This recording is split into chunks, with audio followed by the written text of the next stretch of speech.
Hello, welcome to my Easy Statistics.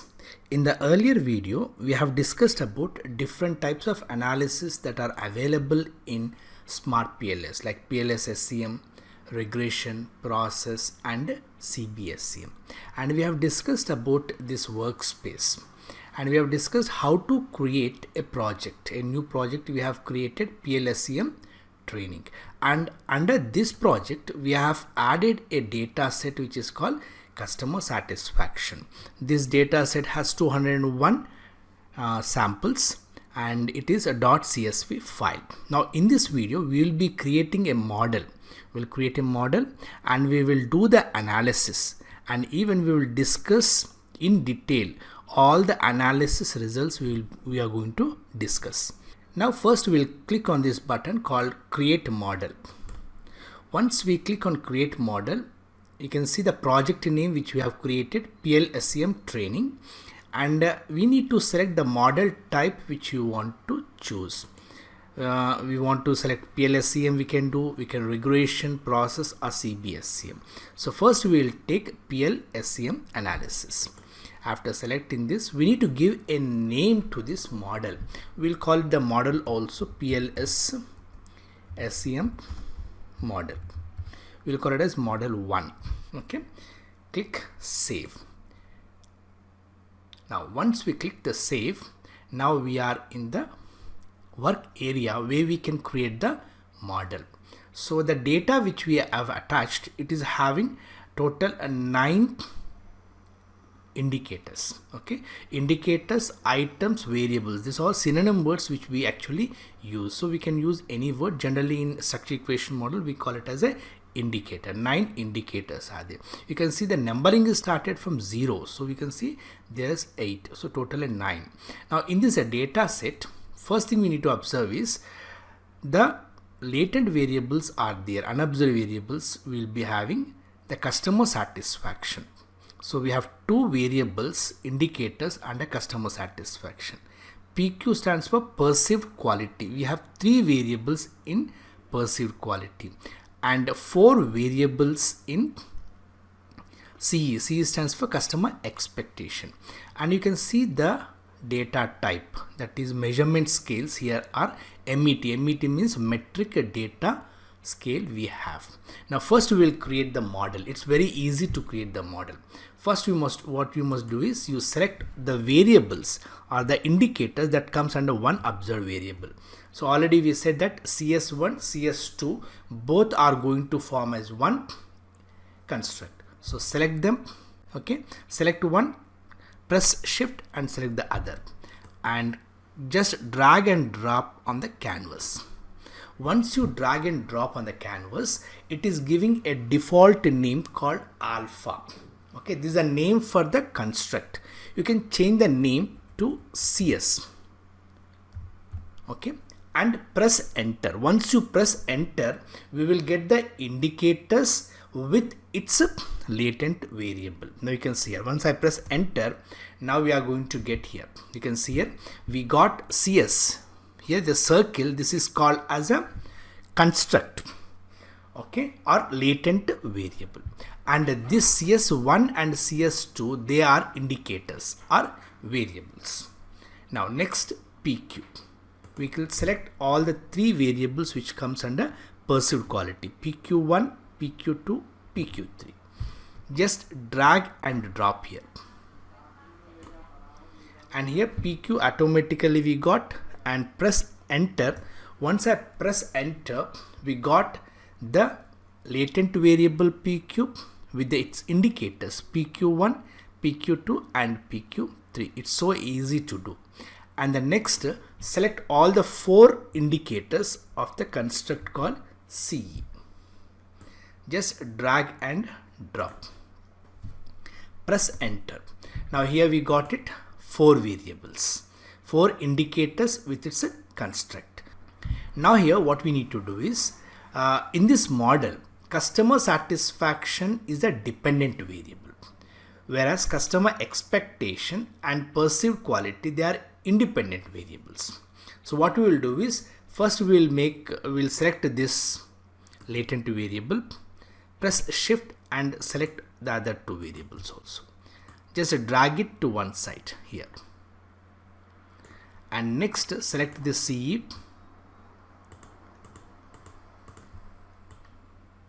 Drag it here. Okay. And now once you select this one, if you want to make it to right side, you can click this button called as right. Okay, we got it. Next, again we'll select this.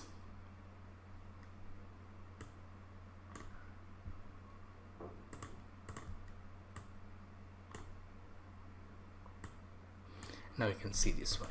So we got a model where customer expectation, perceived quality, these are two independent variables. Customer satisfaction is a dependent variable. Now what we will do is we will connect them. Click this button called connect. Simply drag from the independent variable customer expectation to customer satisfaction. Next, from perceived quality to customer satisfaction. That's it. So simple we can do this one.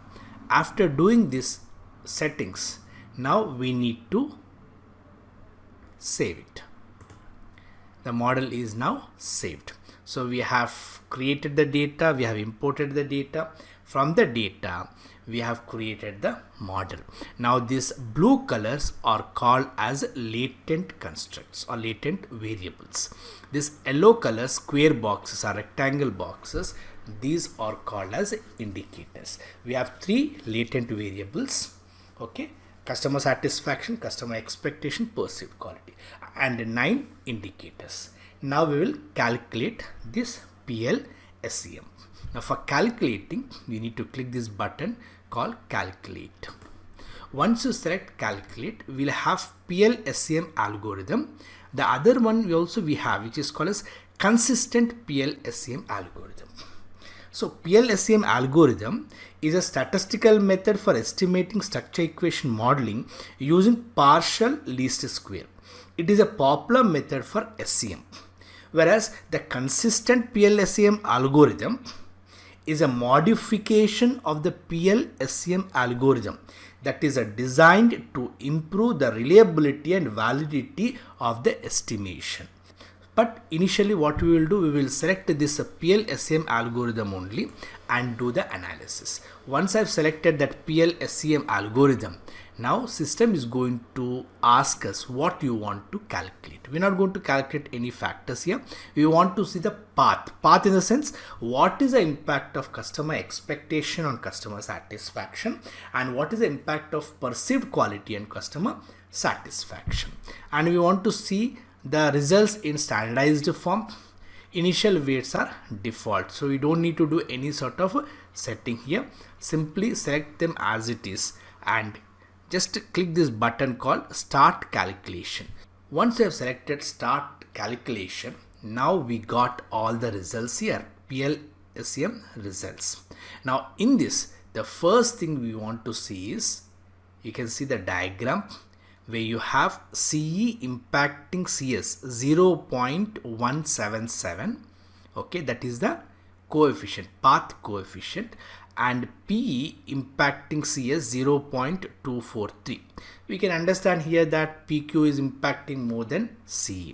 Now what we will do is we will go along this hierarchical structure here and discuss all the values in detail. So first we will go for path coefficients. In path coefficients, select list. When I select list, clearly we can see the path, that is customer expectation impacting customer satisfaction 0.177, perceived quality impacting customer satisfaction 0.243. Now we will discuss these results. Path coefficient is a measure of the strength of the relationship between two latent variables. A path coefficient of 0 indicates no relationship, while a path coefficient of 1 indicates a perfect relationship. In this case, the path coefficient between CE and CS is 0.177 and the path coefficient between PQ and CS is 0.243. This indicates that there is a positive relationship between CE and CS and a positive relationship between PQ and CS. However, the relationship are not very strong as the coefficients are below 0.5. Overall, the path coefficients in this model indicate that they are positive relationship between CE and CS and between PQ and CS. However, the relationships are not very strong. Now we will discuss about the other parameters. We are not going to see this indirect effect because we don't have any indirect effect in the model. We don't have any total effect. If you have indirect effect, the sum of direct effect plus indirect effect will become total effect. So we're not going to discuss about this indirect effect and direct effect here. In the later videos, when we do this mediation analysis, we will discuss all that indirect effects and total effects. Now we will discuss about the outer loadings. Okay. Now click on list. What is this outer loadings? Outer loading is a measure of the strength of the relationship between an indicator and its latent variable. And a outer loading of a 0 indicates relationship, no relationship, while a outer loading of 1 indicates a perfect relationship. In this case, the outer loading for all the indicators are above 0.7, which indicates that the indicators are well related to their latent variable. The outer loading for CS1 is highest at 0.929, followed by CE2 at 0.878 and PQ1 at 0.857. The outer loadings for CE4 is the lowest at 0.827. Overall, the outer loadings in this model indicate that the indicators are well related to the outer variables. The indicators with the highest outer loadings are CS1, CE2 and PQ1. The indicators with the lowest outer loading is CE4. So this is all about outer loadings. Now we will see about outer weights. Now you can click this outer weights. What are outer weights? Actually, outer weights are used in reflective measurement model to combine observed variables into latent construct scores. You can see these are the outer weights of each indicator on the latent variables. Now we will discuss about the quality criteria, R square value. First we will see the R square value. Overall, we will select the overall R square. R square is a measure of the amount of variance in the dependent variable that is explained by the independent variable. A R square of 0 indicates no explanation, while a R square of 1 indicates perfect explanation. In this case, R square for CS is 0.142. This indicates that 14.2% of the variance in the CS is explained by CE and PQ. However, the R square is not very high, so it is likely that other variables also play a role in explaining the variance in CE. You can see R square is 0.142, means 14.2% of variance is explained by the two latent variables, that is PQ and CE. Now we will discuss about F square. In this F square, if you see the list, okay, we will have this F squares. What is F square? F square is a measure of amount of variance in the dependent variable that is explained by the independent variables, taking into the account the error variance. F square of 0 indicates no explanation, while an F square of 1 indicates perfect explanation. In this case, the F square for the path from CE to CS is 0.023 and the F square for the path of PQ to CS is 0.044.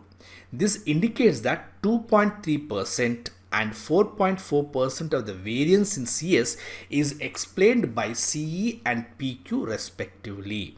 However, the F square values are not very high, so it is likely that other variables are also playing the role in explaining the variance of CS.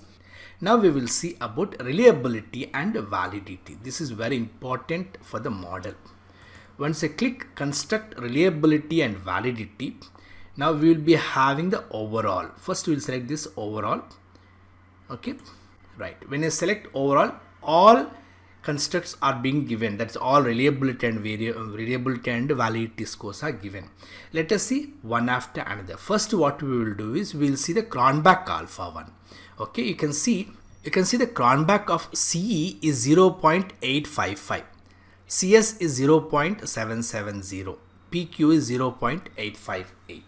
So Crownback Alpha is a measure of internal consistency for a scale. A value of Crownback which is more than 0.7 is generally considered to be a good reliability. In this case, all the three constructs have a Crownback Alpha of 0.855, 0.770 and 0.858 respectively, which indicates a good reliability. Now if you see the next one, Composite Reliability rho underscore A. This is a measure of internal consistency for the scale that takes into the account the number of indicators in the scale. A value of rho underscore A greater than 0.7 is a general consideration to be a good reliability, which indicates this is a good model fit. In this case, all the three constructs have a rho underscore A of 0.869, 0.814 and 0.863 respectively, which indicates good reliability. This rho underscore C is a measure of internal consistency for a scale that takes into account the number of indicators in the scale and the average variance extracted, AVE. A value of rho underscore C greater than 0.7 is generally considered to be good reliability. In this case, all the three constructs have a rho underscore C of 0.901, 0.875 and 0.914 respectively, which indicates a good reliability. And next we are going to discuss about is average variance extracted. Average variance extracted is a measure of how much variance in the indicators is explained by the latent variable. A value of average variance extracted greater than 0.5 is generally considered to be a good validity. In this case, all the three constructs have an average variance extracted of 0.696, 0.810, 0.779 respectively, which indicates good validity. The reliability and validity of the construct should be assessed together. A construct with a higher Crownback alpha may not have good validity if average variance extracted is low. Okay. Now we will discuss about discriminant validity. In discriminant validity, we will be seeing about Fornell-Larkus criteria. This is a method for assessing discriminant validity. It is based on the idea that the square root of average variance extracted for a latent variable should be greater than the correlation between that latent variable and all other latent variables. Now you can see here these values are square root of average variance extracted 0.834, 0.9 and 0.883. These are called square root of average variance extracted. All the square roots of average variance extracted are greater than the correlation between the latent variables, which indicates that the latent variables are distinct from each other. Therefore, the discriminant validity of the model is supported. Now we will discuss about collinearity statistics. Collinearity statistics VIF, measure of multicollinearity. It is calculated by dividing 1 by the squared multiple correlation coefficient for a variable. In this case, VIF for the path for CE to CS is 0.1561. If you see this list, you will understand. Yeah, if you see this, you will understand. CE to CS 0.1561. And VIF for the path PQ to CS is 0.561. This is also. This indicates that there is some multicoordinarity between CE to CS and between PQ to CS. A VIF of 1 indicates no multicoordinarity, while a VIF of 10 or more indicates severe multicoordinarity. In this case, the VIF are not very high, so the multicoordinarity is not a severe, means we don't need to get worried about the multicoordinarity problem. However, it is still worth considering whether the multicoordinarity is affected by the results of the model. Now we will discuss important one, that is model fit. Okay, we have first one is SRMR. Okay, this SRMR stands for standardized root mean square residual. It is a measure of the discrepancy between the observed and predicted covariance matrix. A value of SRMR less than 0.08 is generally considered to be a good fit. In this case, both the saturated model and the estimated model have a SRMR of 0.066, which indicates a good fit. The next one is D_ULS. It is a root mean square error of approximation. And DG. This is goodness of fit, or two other measures of model fit. Now this root mean square error of approximation must be less than 0.08 and goodness of fit index must be less than 0.10. If they are less than that, it is considered to be a good fit. In this case, both saturated model and estimated model have values of 0.197 and 0.197 respectively. So, which indicates they are not very good. This value must be less than 0.08. Even this goodness of fit also must be less than 0.1. So, here also we are not able to get that one. So, goodness of fit also is not there for this model. Now, let us see chi-square value. Okay, chi-square is a statistical test that is used to assess the fit of a model to the data. A non-significant chi-square value indicates a good fit. In this case, both the saturated model and the estimated model have a chi-square value of 175.774, which is not significant. This indicates that both model fits the data well. So here, according to chi-square, the model is fit well. Now let us see NFI. NFI stands for Normed Fit Index.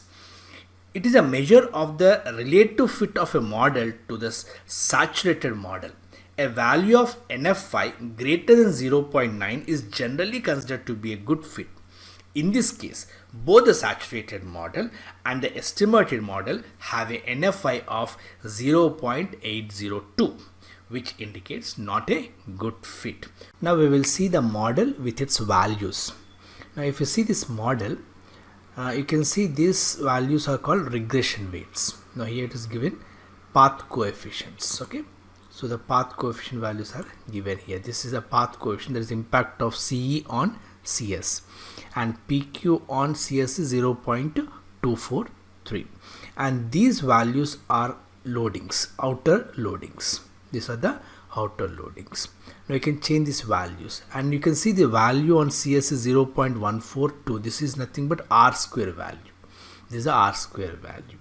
Now when I select a particular latent variable like CE, you can see this CE's value, composite reliability, average variance extracted, Crownback Alpha, all values are given here. Even for this latent also you can see all the values here. For example, you want to display here the Crownback Alpha. For example, you can select here Crownback Alpha. Now Crownback Alpha values are displayed on the latent variables. For example, these are outer loadings. For you want to have outer weights, you can select outer weights. We already discussed what is outer loadings and what are outer weights. Now here highlighted path. Now if I select use relative values, now you can see the thickness. Basing on the thickness, it shows how much important that path is. So generally we keep it off. Okay, and this is the values which we can have in the model. Okay.